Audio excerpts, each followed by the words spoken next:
generational poverty in the city of Atlanta. There should be a pattern of generational wealth in all communities in the city. Empify teaches basic financial fundamentals to small businesses, individuals, and even children to ensure that they have a solid foundation of finances for economic mobility moving forward.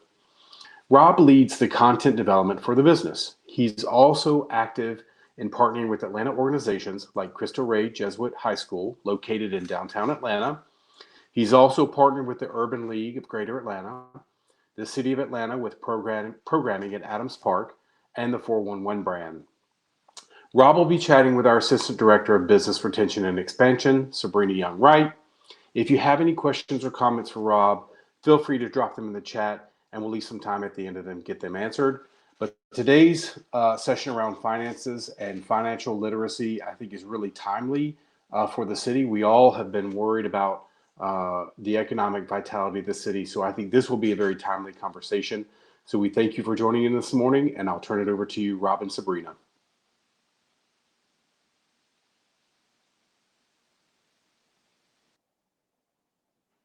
Good morning. I'm Sabrina Young-Wright, Assistant Director of Business Retention Expansion and Workforce Programs at Invest Atlanta. Good morning to you, Rob. It's a great pleasure to have you today. Good morning. Good morning. I love it when technology works. Exactly. That's what we're here for. We want to bring this information live to all the listeners and viewers today in the city of Atlanta and all around, so that it's great to hear from you and learn more about financial literacy. So Nathan gave us a brief background about you. So why don't we get started again? If you could just tell us a little bit more about yourself and why you chose Atlanta for your business. No, great. Thank you again. One of the things about me is that I'm not an original ATLian. But I found my way here to Atlanta, coming from Washington, D.C. I went to Howard University, and as well as Georgetown after I went to Howard University and got a master's in real estate. But originally, I'm from Durham, North Carolina, which is a small town in North Carolina that's actually known for entrepreneurship and Black business. And when I was younger, I really didn't know much about that until I actually got older and left and went to college. However, that college journey and living in DC, I learned so much about business, personal finance, real estate, and then decided, hey, along with the founder Ashley Fox, who was growing the business in Philadelphia and New York area, that I wanted to bring our tools and resources to Atlanta because I had some ties to Atlanta. My father lives here. I've visited Atlanta in a lot of different occasions, and I just knew that the communities and the people could benefit from what we provide as a business in relation to financial literacy, entrepreneurship skills, and all the things that will help us create a better future for ourselves and our children and next generations. Right. Those are critical things that we all need and sometimes are not taught in schools. Right. I know that Empify is focused a lot on providing young people with access to quality education regarding financial literacy, and you work a lot with Cristo Rey High School here in Atlanta. And you also have a lot of community partnerships like Urban League and others as well. Can you tell us a little bit more about that? Yes. So upon coming to Atlanta, I actually had a soft landing with Federal Home Loan Bank here in Atlanta, which is where I first worked when I came to Atlanta. And one of the things that I noticed was that in Atlanta, a lot of things happen through partnerships, through working together. There's a different business culture in Atlanta than in DC in comparison. And so when I got here, I started meeting a lot of people in Atlanta's events and spaces. Atlanta's an event city, and started to talk to individuals who were also looking to have the same impact that I was having. Or that we were having as a business in other parts of the country, and said, all right, there's groups of people here that are looking to create the same impact for underserved or unserved populations and communities. And we wanted to get that information to them. So I started to find people that I was willing to work with that had a audience or skills that they taught that we weren't great at as an organization, and found ways to either provide solutions to youth or to adults from working together and finding ways to say, all right, this is how we can save some of our capital that is usually needed to expand as a business, and kind of barter with other businesses to create the solutions that we wanted to create in the first place. Um, and so with some of those organizations, it's just a matter of knowing how to present the impact and the results that you can bring to an organization or to a group of individuals. And if you can display and present that impact in a way that is convincing and compelling, I think that partnerships are the way to go as far as being able to start with less capital than some may think about when you're thinking about starting a small business. It's like, all right, I'm going to need X amount of dollars, and I'm going to need staff to do this, this, and that. Might think about, all right, there might be an organization that has what I can provide, and they might have the help that I might need to throw an event, and they might have a lot more individuals that work in an organization than I have in my organization, and I can find ways to partner with them to say, all right, they have human capital, and I might have the information that needs to get to the people, and we can work together to pull something off without it being a big expenditure for us as a business. And I think that that's great that you pointed that out, because right now there are a lot of small businesses are challenged and facing hardship due to the COVID crisis.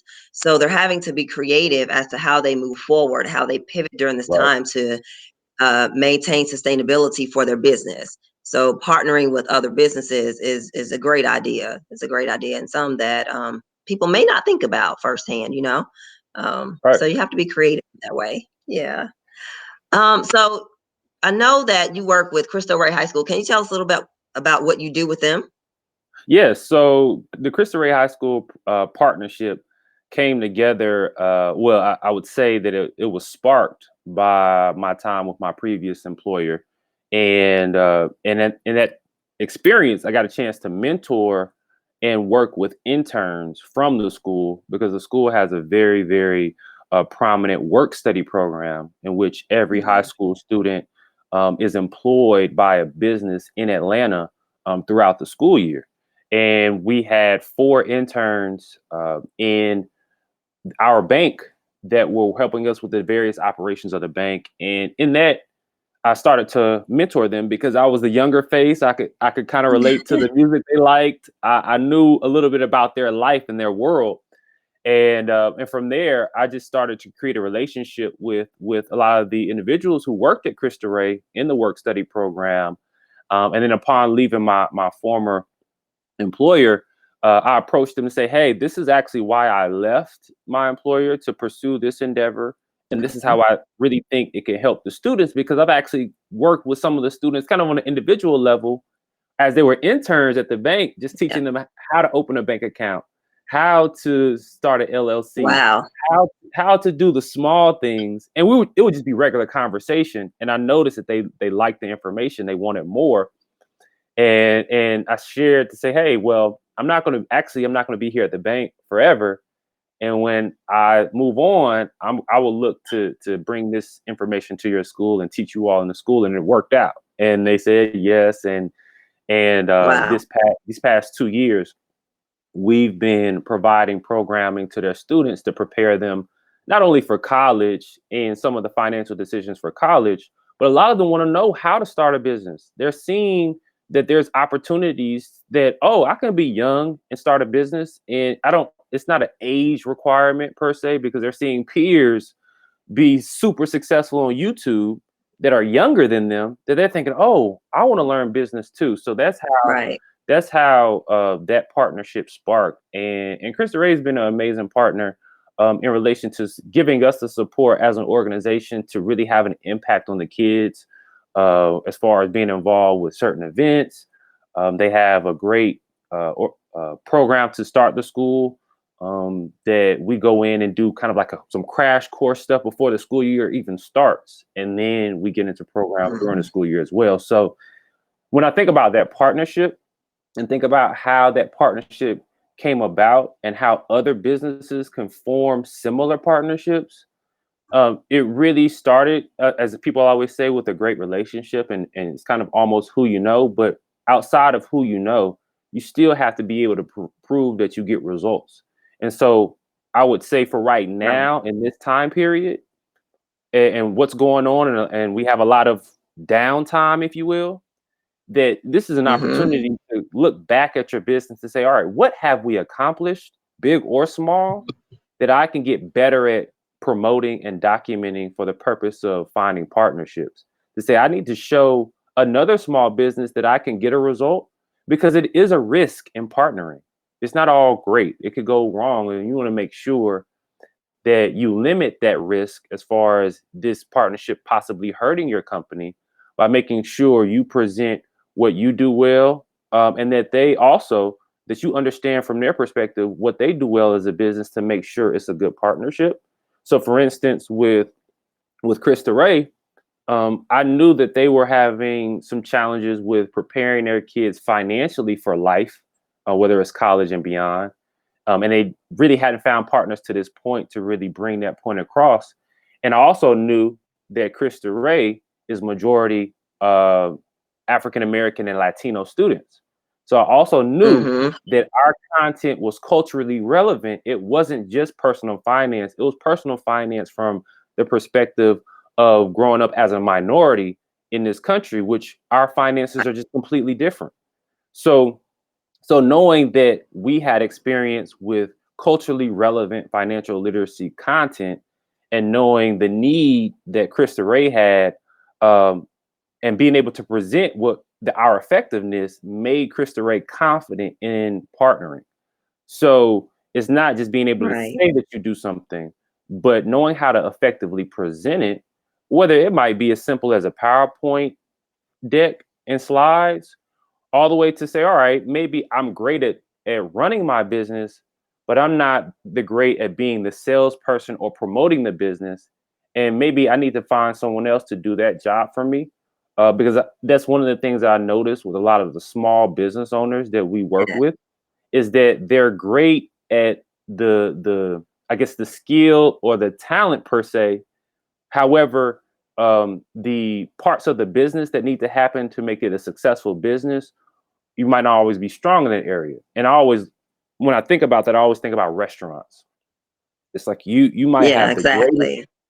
you might have the greatest dish here in Atlanta. A lot of small businesses, especially restaurants, have been tested right now. And you think about, Oh, all right, absolutely. you think about this, it's like, all right, as a small business Mhm. and a restaurant in Atlanta, no doubt I'm a part of the culture. But right now, during this pandemic, I might not be able to generate the revenue that I need to sustain long term. And you think about that, it's all right, what hurdles exist? I can't have customers in my, well, as of recently, I can't have customers in my establishment. So I need to think about delivery services. What does that look like for my business? How much would that cost me? Because moving forward, more people in general, just based on what's happened, might not feel comfortable with coming into the restaurant, but I still want to be able to serve them, which means I need to be Right. able to deliver.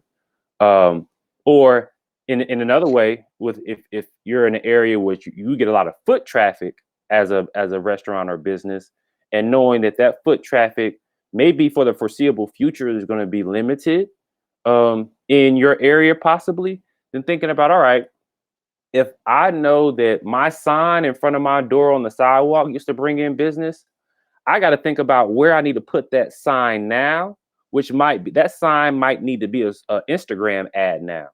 That sign that was in front of my business might need to be a Facebook ad now. And because that's where my traffic is now, more so than them walking down the sidewalk and popping into my establishment. And so thinking about how to use Right. technology right now, but then also with that element of partnering with individuals that might make that technology step a little bit easier would be the number one thing I would focus on if I was a small business in Atlanta right now. Because technology probably was something that, and I know for us, it's something that we procrastinated on and we kind of kicked the can. It's like, all right, we know we need to do that. We know we need to do that. And you never really do it until right now where you have to do it. And Mhm. knowing that you have to do it right now in order to survive and just to adapt, then it's like, okay, now that we've taken this step and incorporated technology, now we're kicking ourselves because we realized we should have done this a long time ago, because this would have put us in a better position as a business generally if we would have incorporated Right. technology a year ago. But as a small business, sometimes you have a fear. And this fear is that, all right, if I make this investment in this piece of my business, how quickly will this return come back so that I can make sure I can survive as a business? Because you need to do it. We all know we need technology in our businesses. We all know we need to either update our Yelp page or create a Facebook page or post more on Instagram or post more on Right. LinkedIn. We all know we need to do that. We all know that. Now that we have some downtime, I hate to call it downtime, but just some time where we're forced to More operate time to differently. focus on your business, basically. Right. Yeah. And that's exactly it. And so right now, with creating those partnerships if need be, or if possible, and then also incorporating technology, I would say are the two best things to do as far as things that would be outwardly facing as a business. But then when you think about inwardly what you can do, as far as operating your business differently, you really have to take some inventory. And I think the very first thing you should take inventory of is how much it costs you to make money. And that is a very, very critical thing to think about, because a lot of times we'll think about, all right, if we sell this thing or sell this service, we know the profit margin, and we Right. just know that.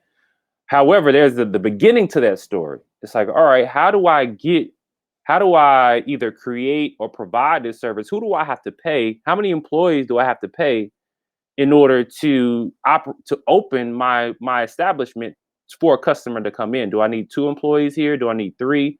What is the cost of operation, if you will, or the cost to make a product before it can actually create revenue? Because being clear on that number will give you an idea right now where capital might be tight, and you might be waiting on funding or other things that might be on the way, and thinking to yourself, all right, even though I know something might be on the way as far as capital that I can use for my business, right now I know it takes me $5 to make 15. Let's just say that's the formula for whatever it is that you do. It's like, all right, well, how many of those $5 do I have right now that could potentially turn into that 15? It's a real Right. question to ask, because it's not just about operating, it's about paying the cost to operate. Uh, Correct. and then because And those are some things that people may miss out on early on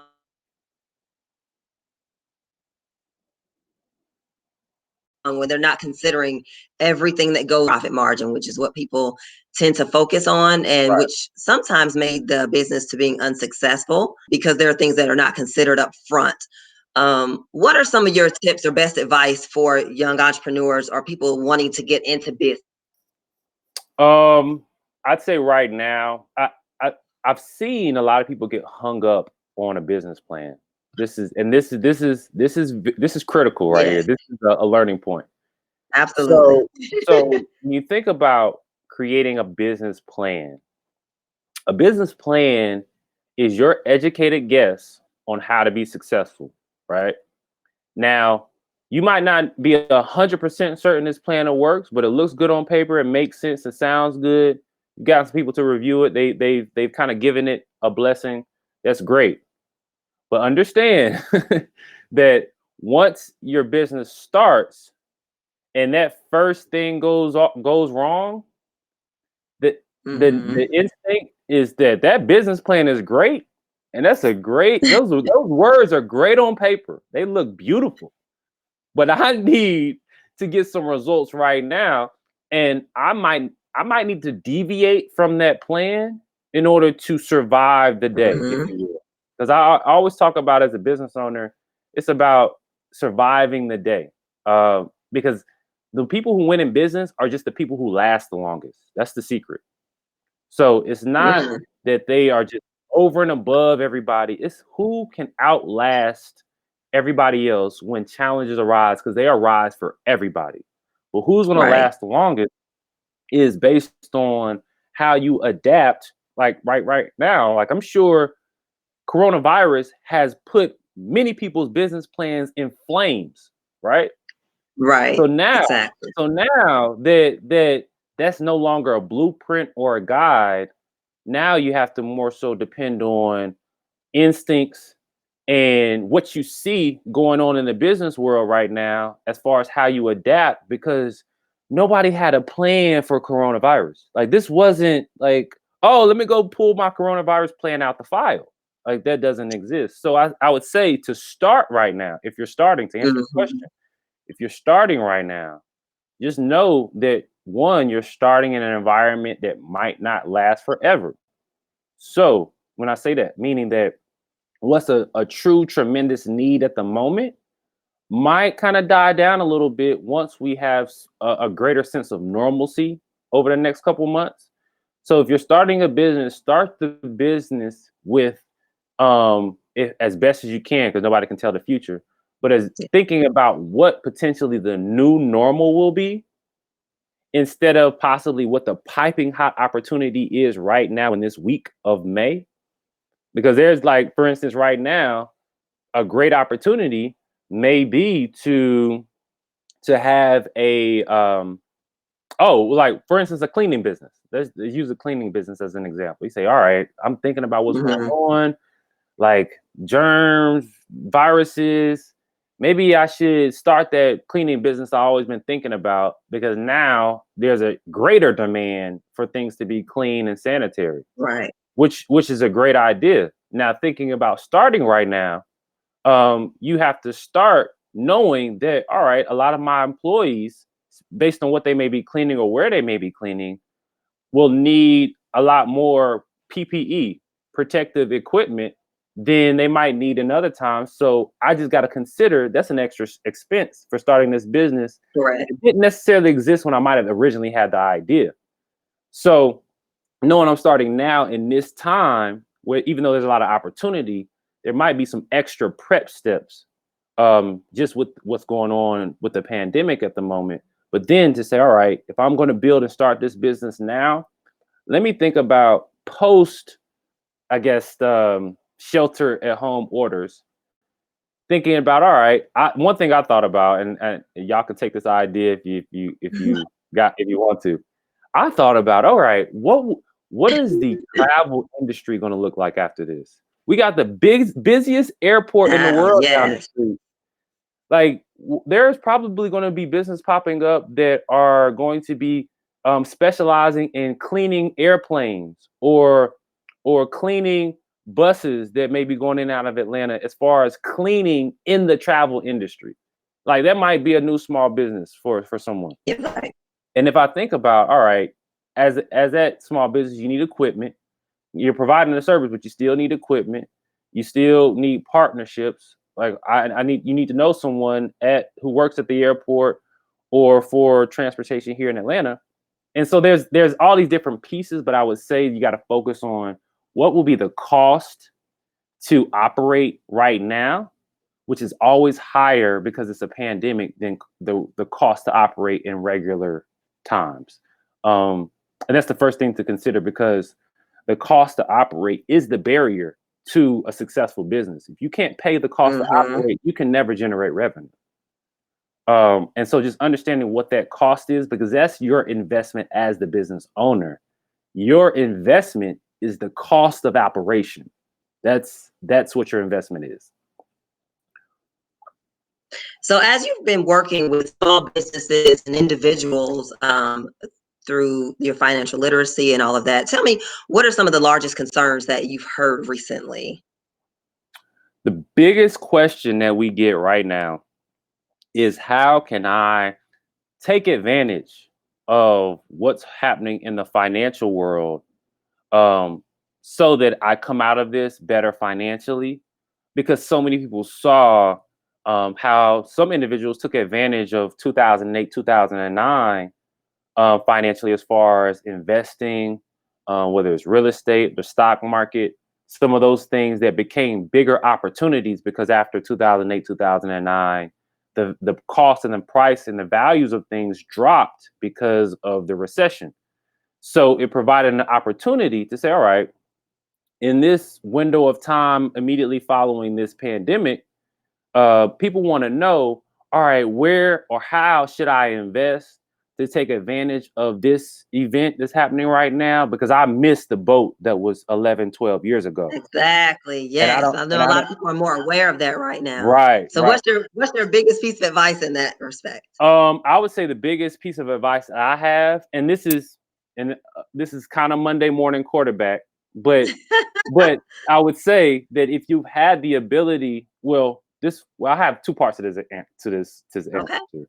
First, if you've had the ability to save and put money to the side, and not to necessarily for this opportunity, but just for anything, for like that rainy day per se. Right. If you've had the opportunity to do that, then your approach is going to be a little bit different than if you're haven't had that opportunity and kind of started from scratch at the very moment. So for the way that you might have approached it as far as, all right, I've been saving money to the side, and I might have a lump sum that might not be maybe it's a couple $100, maybe it's a couple $1,000, whatever it may be, and say, all right, what I would do with that right now is one of two things. I would either find I would either learn and how to invest very conservatively, but learn how to invest in the stock market and invest in valuable companies that aren't risky.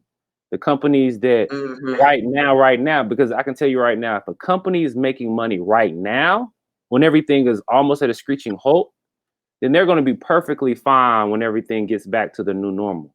So we're talking about grocery stores, people who make Right. household products, people who make paper products.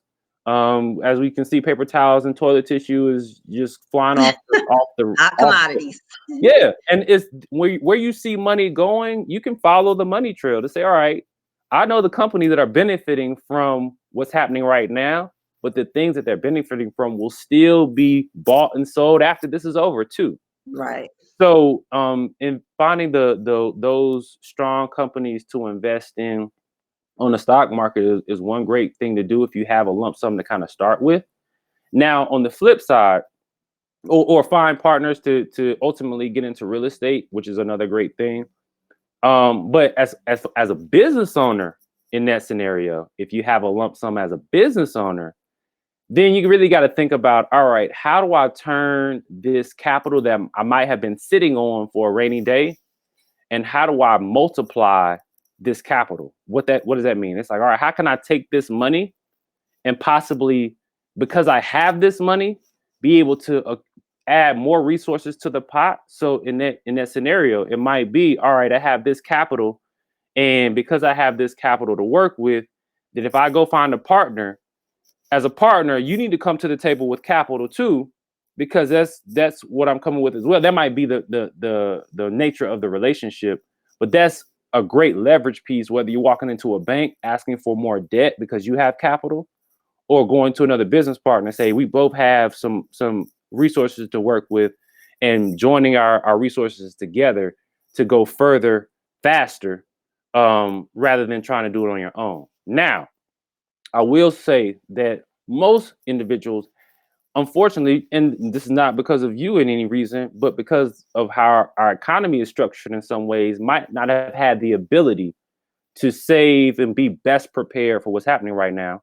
And in that scenario, where I would say start is to find a way to gradually find a number that you're comfortable with on a monthly basis, whether that's $20, $30, $50, whatever that number is, to start to gradually invest in the stock market, because you can start that small, and Right. that's where a lot of information is all over the place. People don't think they have enough money to start investing in the stock market. You can open a brokerage account with $0. So, and you can invest in companies for as little as $10, $15. And That's great information, Rob. Yeah. starting that investment, this is where it changes a business owner. This is an unspoken kind of Mhm. just learning curve that I didn't even know was there. Once you start investing in the stock market and investing in businesses, you start to treat your own business differently, because you start to notice that, all right, I'm investing my capital into this company, and I want this company to perform, and I want them to make more money. I want them to or make more profit, or I want them to be more effective as a business, whatever it may be that you want to see from that company that you've invested in. And let's just say that that company on the stock market. However, that thought process that you have Mhm. opened up from starting to invest, you start to look at your own business in the same way to say, okay, they're just a big business. I'm a small business, but we're both businesses. So I need to look at, all right, is my business in a state of being right now that somebody would be confident in investing in me? Like, what am I doing as a business that will make somebody want to invest Right. in me the same way that I might want to invest in Amazon? I want to invest in Amazon because I see them growing. I see that they've made my life easier and more convenient, and I can get something quickly. So I want to invest with them because they've created a more convenient life for an American, and that's valuable in America. Now, what do I do as a business that will make somebody want to invest in me? And whatever those things are, I need to focus more on those things, because whatever people are looking to invest in or whatever will make them invest more will probably make you a more viable business. That is great information, Rob. We've spoken with you today for just willing to share the information with everyone. If someone wanted to reach out to you and get in touch with you to learn more about how they can expand their business or learn more about their financial literacy that you're able to share with them, how would they be able to reach you? What is your contact information, social media, online, or anything like that? Yes, so we got a couple ways. I would say the most fun way to do it is to actually text a number. So this is really cool. So if you text Wealth Builder, one word, no spaces, Wealth Builder, like what's on my hoodie. If you text Wealth Builder to 888-111, so 3 8s, 3 1s. If you text that word to text Wealth Builder to 888-111, something very cool happens. So that's one way to get in contact with us, and that's a process. Now, on social media though, you can find me on Twitter, Instagram, Facebook, all that good stuff, and it's at THE, like the word the, and then my name, Rob Boyd. So at the Rob Boyd, all together. You can find me on any social media platform. And as a company, you can find us as a company on all those same platforms, LinkedIn, all that good stuff, at Empify, which is EMPIFY. We took the words empower and modify and made a word, coming to Webster Dictionary very soon. And and so yeah, so we've created a lot of different ways. So you can text us, you can follow us. Those are the fun ways. Email, you'll get our email in the process of following us or texting us. That's what makes it so cool. Okay. Um, Thank you but so yeah. much. Thank you so much, Rob. Yeah. I just want to thank everybody who joined us today. Invest Atlanta, we'll share this podcast, this information, broadcast to our Invest Atlanta YouTube, as well as, of course, our Facebook page. And you can find Empify, like Rob said, on Instagram, at Twitter, and also at the interesting number that he gave you, text Wealth Builder to 888-111. And we just thank you for being with us today. And we look forward to your continued success, Rob. Thank you for the time, and thank you everybody for joining. Thank you. Have a great day. All right, you too.